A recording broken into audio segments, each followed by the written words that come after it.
a drop of life-sustaining water found in endless darkness. Laughter heard from infinite silence. Sounds of living creatures and their movements. The only planet known to have signs of life, swarming with different living creatures, is Earth. But at some point in time, the water necessary for sustaining life began to dry up, and laughter turned into mourning. Living beings' lively moments have turned into struggles for their own survival. We are now standing at a crossroads.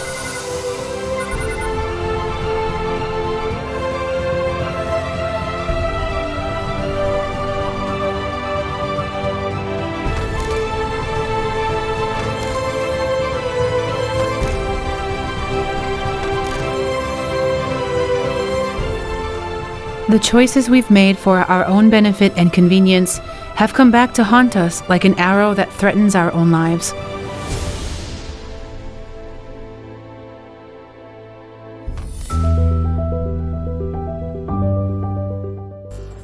In the international community, it has become more common to use the term global heating rather than global warming, and climate crisis rather than climate change, since the Earth's climatic state has gone beyond climate change and is now in climate crisis. Climate scientists point out that we need to be more accurate in describing the dangers that humankind is facing. Carbon dioxide is in the Earth's atmosphere to maintain an optimal temperature on the surface. In other words, carbon dioxide acts as a blanket. An appropriate amount of carbon dioxide is necessary for the Earth. However, the problem is that when the Industrial Revolution took place in the 18th century, energy consumption increased. To make life more convenient, more factories were built. People used cars more often instead of walking. People used air conditioners more often, and thoughtlessly cut down many trees. There were no regulations in place. Human greed and indiscriminate development led to an increase in the amount of greenhouse gases, like carbon dioxide in the atmosphere. As a result, the atmosphere was covered in a thick blanket of greenhouse gases, and the Earth became uncontrollably warmer. This is global heating. The average global temperature has been similar to the Ice Age and the interglacial period over the past 800,000 years, showing patterns of temperature rise and fall. Since the last major ice age, it took 10,000 years for global temperatures to change by 1 degree. However, nowadays, we can see a steep rise in global temperatures within a short period of time. Since the Industrial Revolution, when the use of fossil fuels began, global temperatures increased by about 1 degree within about 100 years.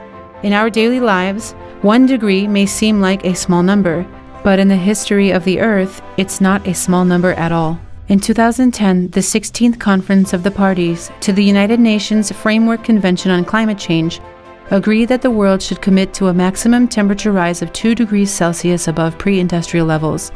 They paid attention to the warning from scientists that if the global temperatures rise above that level, climate crisis will enter a very serious phase.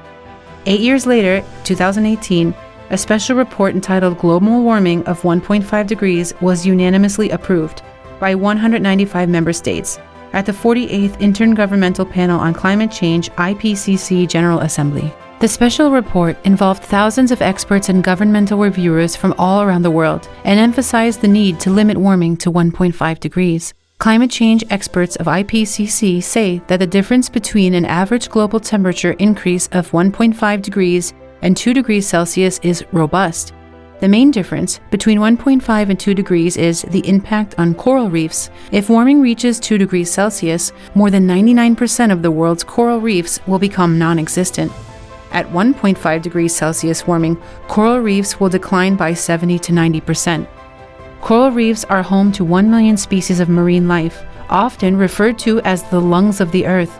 They absorb more carbon dioxide in the atmosphere than rainforests, even surpassing the Amazon.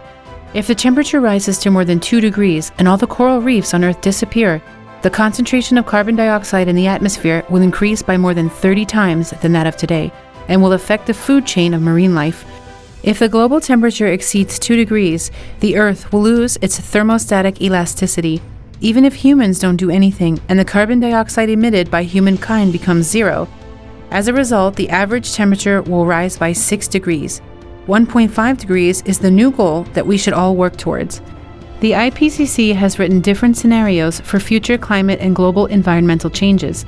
Among them, one scenario called RCP 8.5 shows what will happen if greenhouse gases continue to be emitted at the same rate as they are today. In other words, it shows what will happen if the current greenhouse gas emissions continue if we do nothing.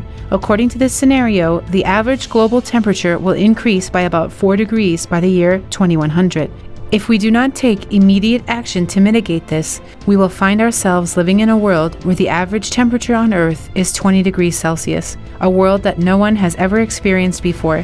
In order to achieve the goal of 1.5 degrees, we must reduce carbon emissions like the RCP 2.6 scenario mentions. By 2030, we need to reduce global CO2 emissions to 45%, and by 2050, reduce carbon dioxide emissions from human activity to 0%, which is net zero.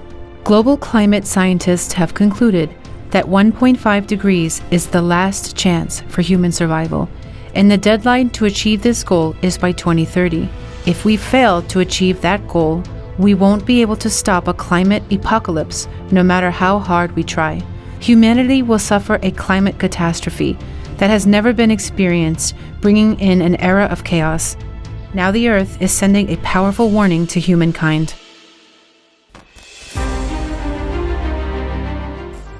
Glaciers in the Arctic and the Antarctic regions are melting because of global heating. White glaciers act as reflectors of solar energy. However, because of the amount of glaciers disappearing, solar energy is absorbed by the ocean, and the temperature in the ocean increases.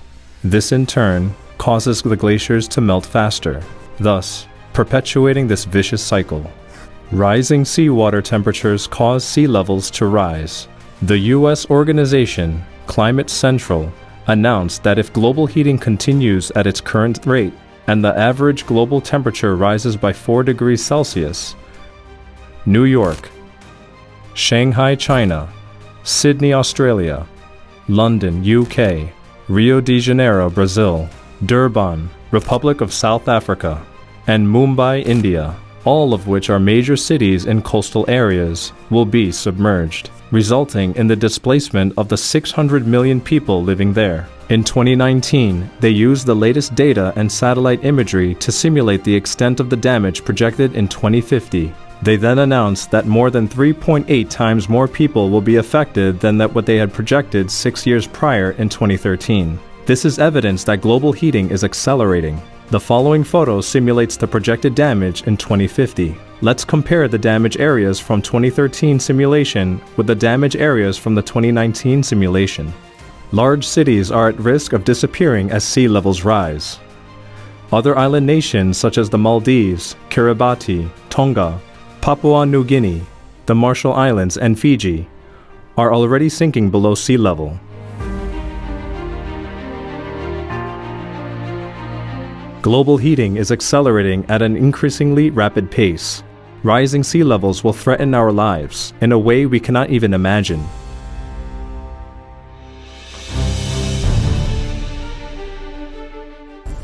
There is another impending catastrophe due to the rise of the ocean's temperature. When the temperatures of the Arctic region and the ocean begin to rise as a result of global heating, greenhouse gases, including methane gases that have been capped in the frozen land and the seabed, spew into the atmosphere. Even now, methane is actively evaporating out of the water of various lakes in the Alaskan region.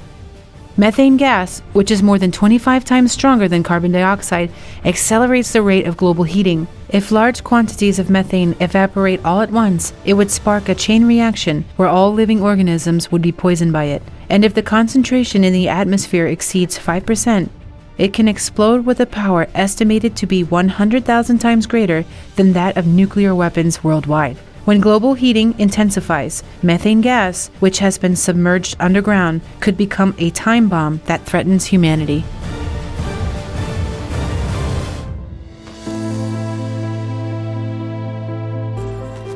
Typhoons develop with greater intensity in higher water temperatures. As global heating increases the temperature of the atmosphere and the ocean, more powerful super typhoons will develop. A typhoon that struck the Philippines killed at least 10,000 people and 400,000 have lost their way of life.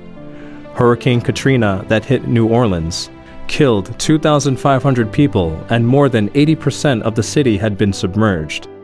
This is a document of the devastation that was left after Hurricane Katrina swept away New Orleans. Most of the windows were blown away. The hotel's exterior walls were completely destroyed and the beds flew out of the windows. In the evening, I could see dead bodies floating in the flooded streets and rubble. The Niels Bohr Institute said that the number of destructive hurricanes has more than tripled in the past 100 years. In 2019, Venice in Italy was devastated by unusual flooding. Venice declared a national emergency after experiencing one of its worst floods, with more than 80% of the city submerged underwater. In 2019, there was a record-breaking downpour in Kyushu, Japan. Around 480,000 people were evacuated and a special heavy rain warning was issued. Heavy rainfall disrupted rail services and swept cars that were traveling along the road. The number of flood victims reached 178 million in the year 2019 alone, and that number will increase significantly because of climate crisis. Things that we've never experienced before are happening so suddenly. No one is prepared, as these unexpected disasters are destroying our towns and homes.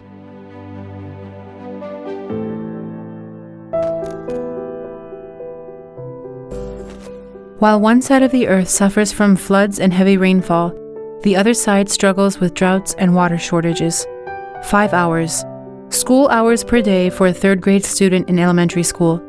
Hours per day for children in Africa to get water. 400 hours. Hours per year that a person works in a nation. Hours per year that an African woman spends fetching water. 20 seconds. Time to get a cup of coffee from a vending machine. Time in which African children die due to water-related diseases. One child dies every 20 seconds due to water-related diseases. From 2005 to 2016, 84 droughts hit 34 countries in Africa. Africa suffers from a chronic water shortage. Global heating heats the air and evaporates any water that remains.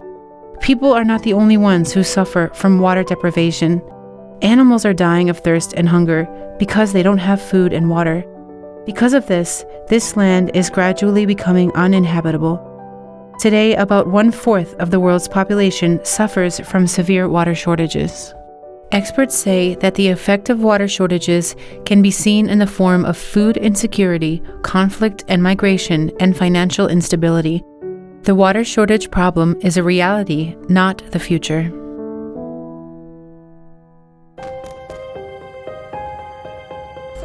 Drought has another weapon called desertification. 1/3 of the world's land area has already been deserted, affecting more than 1.2 billion people in more than 100 countries. 36% of the total landmass of Asia and 32% of the land in Africa are turning into deserts. Additionally, desertification is becoming more prevalent in Spain, France, and Australia. Mongolia is a country that can illustrate desertification. Over the past 30 years, 1,166 lakes, 887 rivers, and 2,096 wells have dried up, leaving 90% of the country deserted. In the midst of a severe drought, human beings and animals compete for water. The Australian Environmental Authority has slaughtered 1.2 million wild camels since 2009 because they depleted the food and water supply. These wild camels can drink up to 200 liters of water a day. As extreme heat and drought continue, the amount of water available is not enough to sustain both people and animals. Thirsty camels flocked to the village, destroying infrastructures such as air conditioning and fences, and breaking into homes. Tragically, animals are also facing a terrible death for the sake of human survival. The damage of desertification is not isolated to only animals, but also affects humans. As desertification continues, more problems arise with sandstorms, which increases the amount of yellow dust and fine dust in the atmosphere. It also brings severe water shortages and land devastation that lead to food shortages. Farmers and herdsmen are becoming climate migrants because they lost their homes to desertification.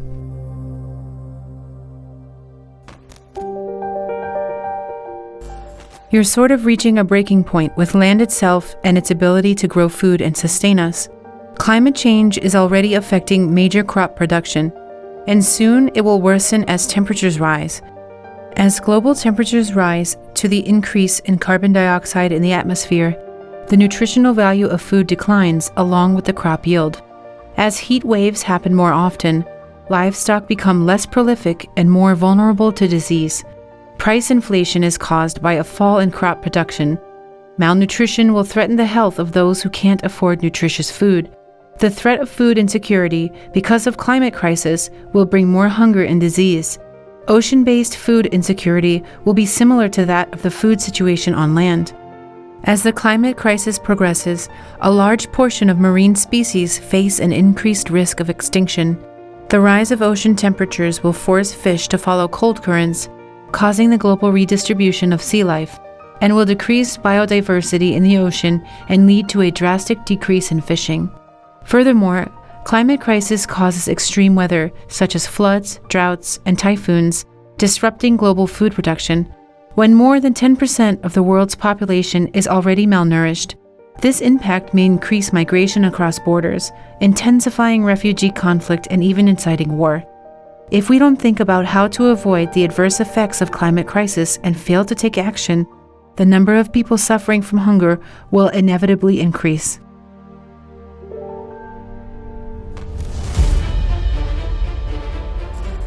What about animals that once existed on Earth, but are now extinct because of human behavior? Creatures on Earth are gradually disappearing due to various developments, captures, and global heating brought on by human greed.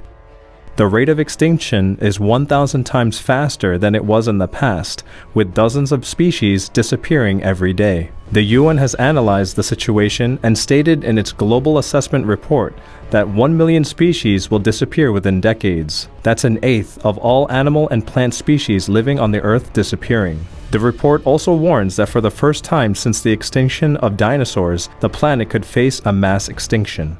The extinction of animals and plants is not only irreversible, but it also has a significant impact on the economy, culture, food safety, and human health. Scientists say that the occurrence of the sixth mass extinction depends on human behavior, and that the future of the Earth completely depends on the choices we make from now on.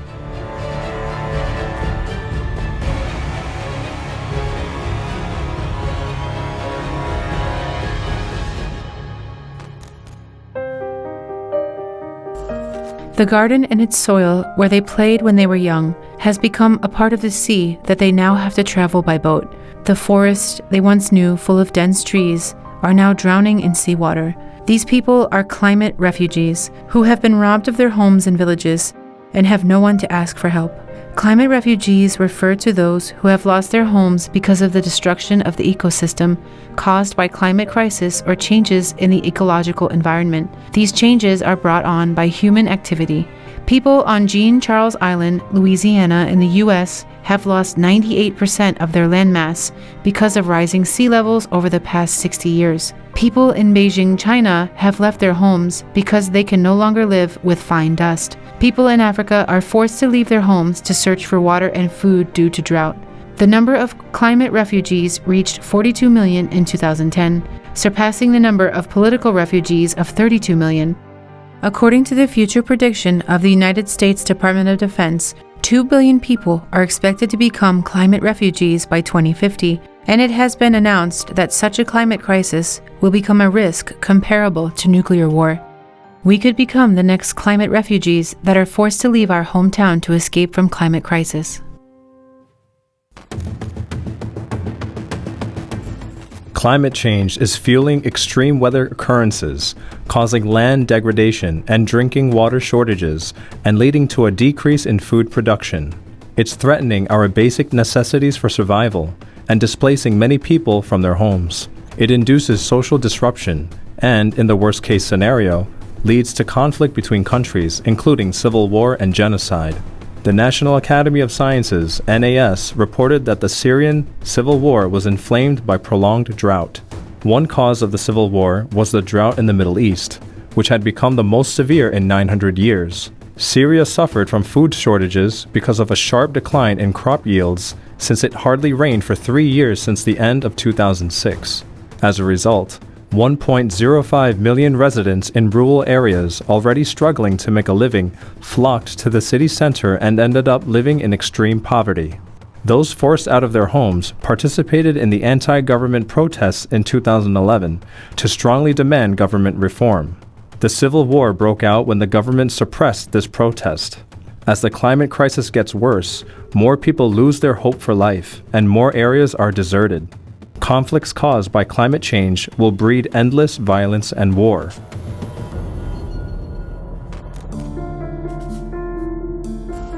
Airpocalypse is a compound word of air and apocalypse. It is a new term that indicates the seriousness of air pollution. It became a hot topic in the UK's publication in the Financial Times. Even a human apocalypse has emerged due to air pollution. 5.5 billion people, 75% of the world's population, live in high levels of ultrafine dust that exceed the recommended standard, according to the World Health Organization. Around 7 million people prematurely die from fine dust every year. To put it into perspective, if the size of fine dust is about a fifth of a hair, ultrafine dust is only about a 30th of a hair. Since it is very small in size and enters the blood through the lungs, ultrafine dust can move throughout the entire body, causing fatal problems. The World Health Organization has categorized fine dust as a first-class carcinogen. The Shanghai Academy of Social Sciences did research on the living environments of 40 major cities around the world. It ranked Moscow worst because of its long and cold winter, and it ranked Beijing second worst for its terrible air pollution. Moscow was ranked first because of the natural environment, but Beijing was ranked second because of human activity. Chinese government's research institutes point out that Beijing, China suffers from an airpocalypse, and that the severe air pollution makes Beijing a place that is almost unsuitable for human residency. One day in Harbin, China, when the concentration of ultrafine dust reached more than 1,000 milligrams per square meter, the city was in chaos. In the morning, people thought it was snowing because they couldn't see anything out of their windows. However, at that point, they had not seen the sun for a few days. Since the visibility was only about 10 meters, traffic was disrupted and most schools were closed. The following is an excerpt of a statement published in the New York Times. We were on a lung-clearing holiday in Arizona from the pollution belt of eastern China with my 2 young sons. At one point, my 5-year-old son asked me, "Is the sky here always so blue?" One of the first words they learned in Chinese, having spent most of their lives living in Beijing, was "wuran," which means pollution. In addition, a 2-month-old baby in China caught pneumonia for reasons unknown at the time. Fine dust is an invisible enemy threatening humanity. At dawn, when the visibility is less than 3 meters due to fine dust, 2 men were arguing in front of a factory. One of them was a reporter with a camera. The other was an employee at the factory. It was a tough struggle between the two. The reporter was accusing the factory of producing fine dust and wanted to shut it down, and the employee wanted to keep his job. What would you have done if you were the employee? If you were the CEO of the factory, could you have shut down the factory or make costly changes to promote healthier air quality? These situations force people to choose between the environment and the economy. Every individual, company, and country in the world struggles to choose between the two.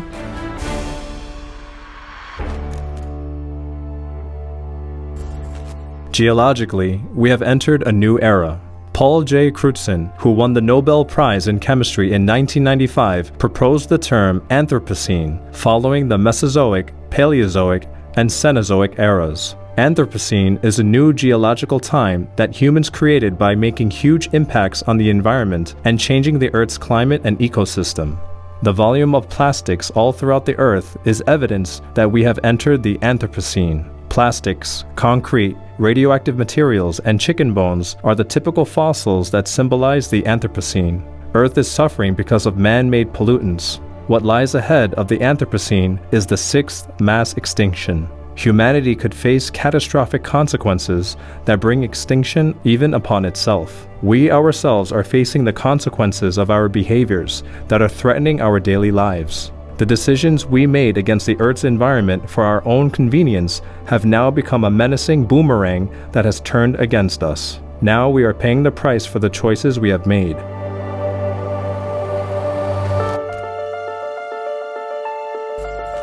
Global heating is a distant story for many people. We have become desensitized to the story of global heating. We feel dissonance in a society where environmental problems are becoming so serious, but no one takes it seriously. And to solve this dissonance, people live in denial. Surprisingly, even though many leaders are aware of these environmental problems, they act as if they aren't. What about universities? The Seoul Metropolitan Government has released the ranking of 333 energy-consuming buildings in Seoul. Surprisingly, universities, which are considered the birthplace of the future, took first place. This ranking includes most universities in South Korea. In 2008, there were 80 universities in the ranking of energy-consuming institutions, but now that number has increased to 122.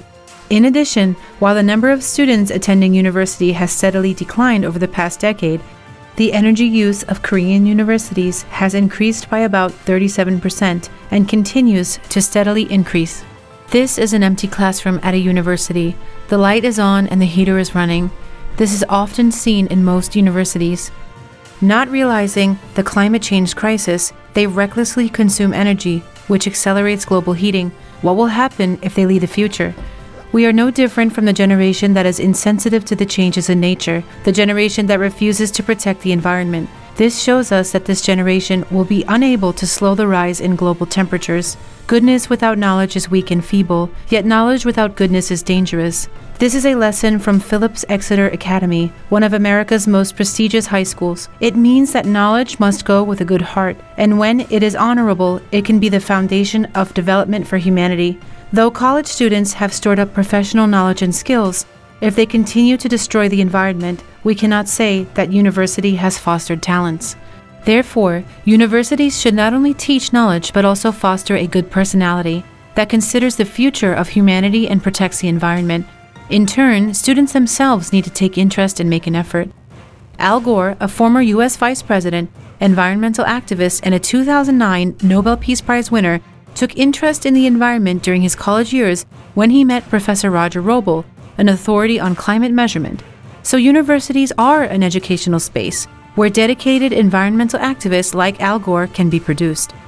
In addition, universities should focus more on fostering environmental activists to overcome the climate crisis and create green campuses led by college students, rather than focusing on facility investment. Green Campus is a campus of college students who share knowledge and put it into practice for the sustainable future of humankind and for the active involvement of universities. A new generation to end the crisis of global heating. When and where will this great generation come from? Slow movement, unabated carbon production, endless dependence on fossil fuels. The goal of DAEJAYON was making the next generation more environmentally aware and responsive to the acceleration of global heating.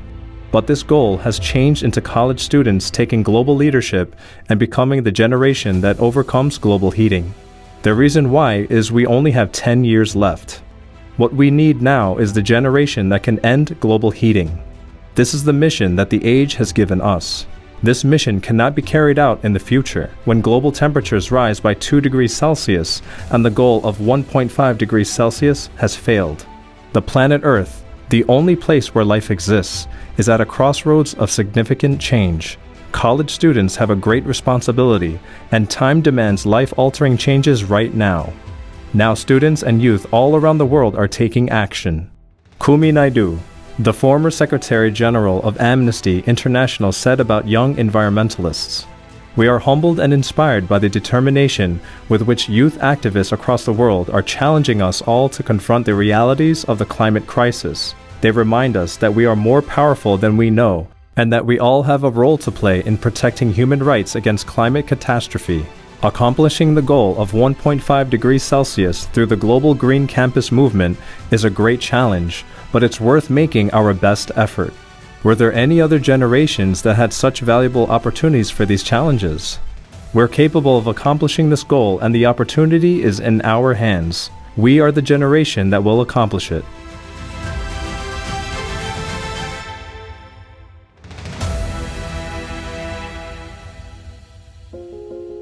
The blue jewel of the solar system, the miracle planet Earth. This beautiful and vast planet is full of mysterious secrets. We can only imagine how it was in the beginning and its purpose. However, as we discover more and more, Mother Nature, the law of life, is too detailed for the creation to be arbitrary. To have the proper living environment with massive amounts of water that's impossible to find on any other planet, the perfect amount of sunshine, and the ratio of atmospheric composition suitable for all living beings, it requires miraculous timing and alignment of all the laws of physics and principles of nature. Whether it is God's blessing or we're just incredibly lucky, the Earth is a very suitable place for us to live. We've become entitled while living in this environment. We come to think that everything is given to us naturally, and they'll last forever. The planet Earth has had to put up with our entitlement. Now we have to get rid of our entitlement and take action.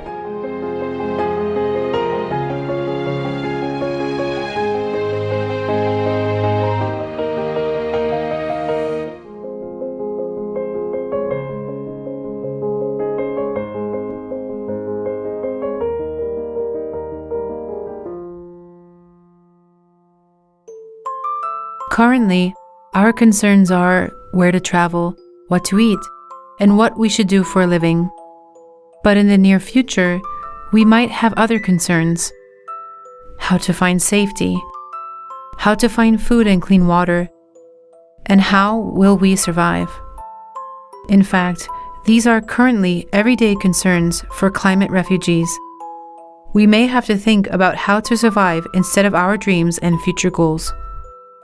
There is a 15-year-old girl who chose to face this uncomfortable truth, Greta Thunberg from Sweden. She thought to herself, why should I be studying for a future that soon may be no more, when no one is doing anything to save that future? And she held the Fridays for Future strike at her school. Her actions to stand up for the future spread to 120 countries and 12 million students around the world. In the following year, at the 2019 UN Climate Action Summit, Greta challenged world leaders who were indifferent to the climate crisis. This is all wrong. I shouldn't be up here. I should be back in school on the other side of the ocean. Yet you all come to us young people for hope. How dare you? You have stolen my dreams and my childhood with your empty words. People are suffering. People are dying. Entire ecosystems are collapsing. We are in the beginning of a mass extinction, and all you can talk about is money and fairy tales of eternal economic growth. How dare you? She called for action for the future through the Fridays for Future strike. The one voice that spoke the truth has now become a powerful voice that has raised awareness about this crisis to the whole world.